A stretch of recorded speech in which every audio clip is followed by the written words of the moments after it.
হিসাবে তিনি মুক্তিযুদ্ধ করছেন, অতঃপর তিনি এই দেশের আর্মিদের জনপ্রিয় সিএনসি হয়েছেন, তারপরে তিনি একজন মানে দেশকে আধুনিক করার জন্য একজন জনপ্রিয় রাষ্ট্রপতি হয়েছেন, রাষ্ট্রনায়ক একজনকেই বলা হয়ে গেছে, কেউ বলে না।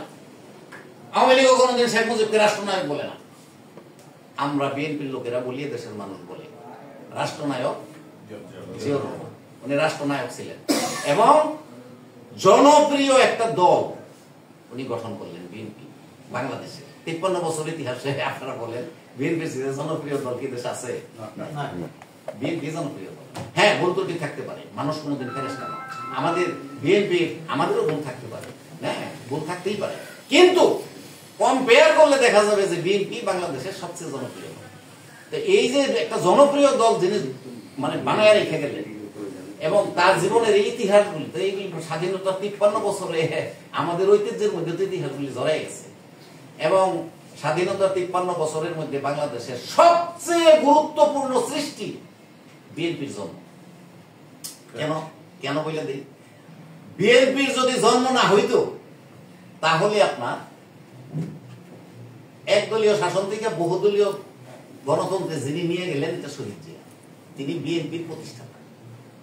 বিএনপির প্রতিষ্ঠাতা এবং বিএনপি প্রতিষ্ঠা করার পর এদেশে যতবার গণতন্ত্র অক্ষুণ্ণ রয়েছে, এটা শুধু বিএনপির কারণে রয়েছে, আর কোন দলের কারণে রয়ে না।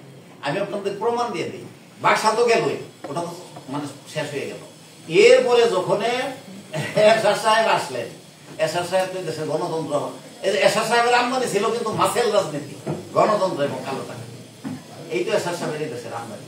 তারপর উনি আপনার 10টা বছর আমাদের নেত্রী বেগম খালেদা জিয়া, দেশনেত্রী যে আন্দোলনটা করলেন এই স্বৈরাচারকে পতন দিয়েছেন, এই স্বৈরাচারকে পতনের জন্য খালেদা জিয়া বিএনপির নেত্রী হিসেবে আন্দোলন করেন নাই, উনি আপসীর নাম পাইলেন এই আন্দোলনটা করে। তো বিএনপি তো তাহলে গণতন্ত্রের জন্য আন্দোলন করলেন, আর গণতন্ত্রটা হত্যা করলেন কে? তাহলে 16 বছর গণতন্ত্রকে হত্যা করলো কারা? রাতের ভোট দিনে নিল, দিনের ভোট রাতে নিল কারা? দামি নির্বাচন করলো কারা? বিনা প্রতিদ্বন্দ্বিতায় 153টা এমপি নির্বাচন ছাড়া। কেন?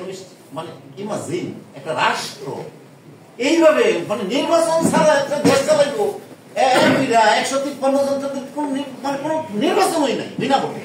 হাও মানে আমাদেরকে গিরিভিকের মতো মানে বানানো, দেশের স্বাধীনতা এবং চেতনাকে নষ্ট করার জন্য এই কাজগুলি করা হয়েছে।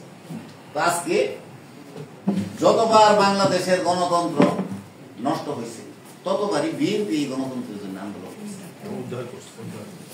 দেখেন দৃষ্টিতে দেখেন। তারপরে যারা বাকশাল বানাইছে, তার মেয়ে এই দেশে গণতন্ত্র প্রতিষ্ঠা করবে, এটা যারা স্বপ্নে দেখছিল, স্বপ্নটা পরবর্তী সময় ভুল হয়ে গেছে। আগে হয়তো কেউ কেউ স্বপ্ন দেখছিল, এই জন্য তাকে গণতন্ত্রের মানস কন্যা বলা হয়। Just you don't mind that I am talking some মানে মানে পলিটিক্যাল টার্মস হিয়ার। পলিটিক্যাল টার্মগুলি আসবেই, যেহেতু জিয়াউর রহমানের জন্মদিন আজকে, শহীদ জিয়া, এই জন্য এই কথাগুলি কিছু কিছু আসবেই। আজকে গণতন্ত্রের মানস কন্যা এই দেশে কাকে বলা হইতো? একটা লেমেনকে জিজ্ঞাসা করলে সে বলতে পারবে না, কিন্তু আপনারা বলতে পারবেন। এই দেশে গণতন্ত্রের মানুষ কন্যা কান শেরে বাংলাকে ফজলুল হক কাকে বলা হয়? শেরে বাংলা ফজলুল হক। মজলুম জননেতা কাকে বলা হয়? মাওলানা ভাসানী। তাই না জিনিসটা? তো এখন আপনার গণতন্ত্রের মানুষ কন্যা কাকে বলা হয়তো এই দেশে?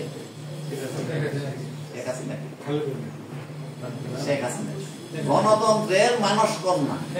আওয়ামী লীগের একটা লেমেন, ছাত্রলীগের ছেলে বক্তৃতা দিব, কিন্তু গণতন্ত্রের মানুষ কন্যা।